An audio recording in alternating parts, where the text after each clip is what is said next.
உங்க கிருபையினாலே உயிர் வாழ்கிறேன்,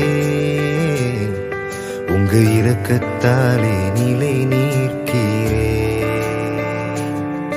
உங்க கிருபையினாலே உயிர் வாழ்கிறேன், உங்க இரக்கத்தாலே நிலை நீர்க்கிறேன். நன்மைகள் எதிர்பாராமல் உதவிட்ட என் நேசரே, கோடி நன்றி ஐயா, கோடி நன்றி ஐயா, நீ செய்திட்ட நன்மைகளுக்கா.